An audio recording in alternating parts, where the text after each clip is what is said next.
Hello दोस्तों, आज हम एक ऐसे केस के बारे में बात करने वाले हैं जो सुनकर आपकी रूह कांप जाएगी। सोचिए, जब एक डॉक्टर ही जान लेने पर उतर जाए तो क्या होगा। एक ऐसा मामला जहां प्यार, शादी और विश्वास का गला घोटकर एक परफेक्ट मर्डर की कोशिश की गई, लेकिन कहते हैं ना, सच छुपता नहीं।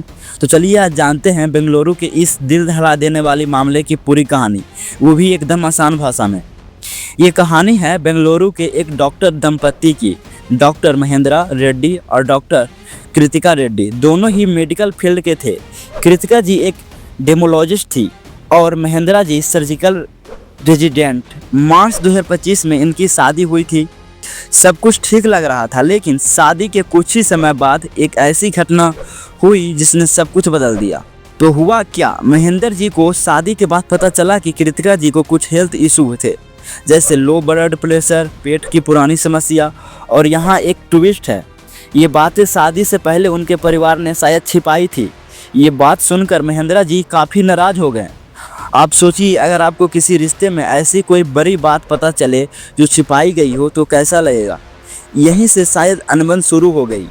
फिर आया हुए दिन अप्रैल 2025। महेंद्रा जी ने घर पर ही अपनी पत्नी कृतिका जी को एक इंजेक्शन दिया। उनका कहना था कि ये पेट दर्द के इलाज के लिए है, लेकिन दोस्तों ये इंजेक्शन था प्रोपोफॉल का, जो एक एनेस्थीसिया दवा था, यानी बेहोश करने वाली दवा, और इसकी ओवरडोज दी गई। कृतिका जी तुरंत बेहोश हो गई। महेंद्रा जी उन्हें फौरन हॉस्पिटल ले गए, जहां डॉक्टरों ने उन्हें बॉट डेट यानी मृत घोषित कर दिया। शुरुआत में मामला हार्ट अटैक यानी अचानक तबीयत बिगड़ने का लगा। अब यहाँ महेंद्रा जी ने एक और चालाकी की। उन्होंने किसी भी तरह का पोस्टमार्टम न कराने की कोशिश की। उन्होंने कृतिका जी के पिता भी इससे भी कहा कि शरीर काटने से दुख होगा, पोस्टमार्टम मत करवाइए।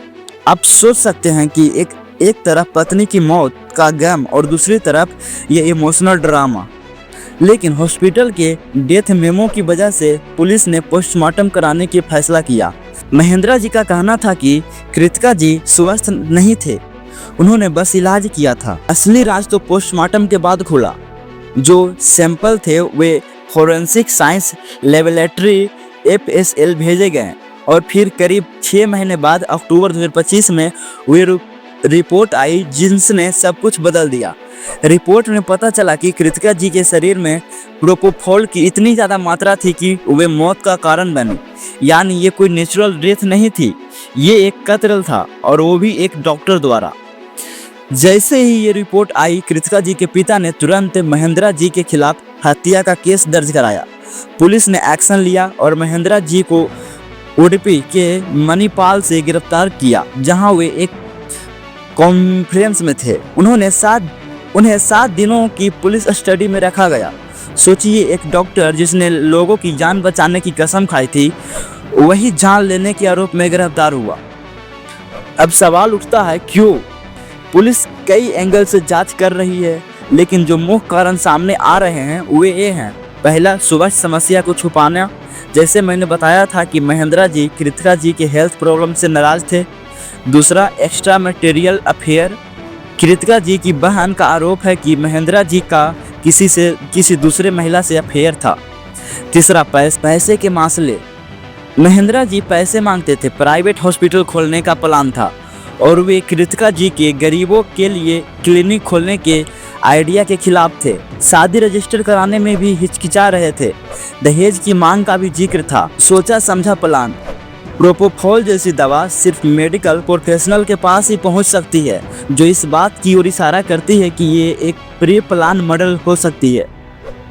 फिलहाल police call records, financial transaction और फॉरेंसिक रिपोर्ट्स की जांच कर रही है। ये भी हो सकता है कि और भी गिरफ्तारी हो। विक्टोरिया हॉस्पिटल ने भी बयान जारी किया है कि महेंद्रा जी ने वहां से इस्तीफा दे दिया था। कृतिका जी बहुत दयालु थी और वो गरीबों की मदद करना चाहती थी। उन्हें अपना घर भी इस्कॉन को डोनेट कर दिया। दोस्तों, ये केस हमें सिखाता है कि कैसे मेडिकल नॉलेज का गलत इस्तेमाल किया जा सकता है। फिलहाल ये मामला अभी कोर्ट में है और कोई फाइनल फैसला नहीं आया है, लेकिन ये घटना हमें सोचने पर मजबूर करती है कि रिश्ते में विश्वास कितना ज़रूरी है और धोखे के नतीजे कितने भयंकर हो सकते हैं। दोस्तों, ये थी बेंगलुरु के इस चौंकाने वाली परफेक्ट मर्डर केस की कहानी। उम्मीद है आपको ये जानकारी पसंद आई होगी और आपने कुछ नया सीखा होगा। अगर आपको ये वीडियो अच्छा लगा हो तो इसे लाइक ज़रूर करें, अपने दोस्तों के साथ शेयर करें और हाँ, हमारे चैनल को सब्सक्राइब करना बिल्कुल ना भूलें, ताकि आप ऐसे ही और भी इंफॉर्मेटिव वीडियो मिस ना करें। मिलते हैं अगले वीडियो में, तब तक अपना ख्याल रखिए और जागरूक रहिए। धन्यवाद।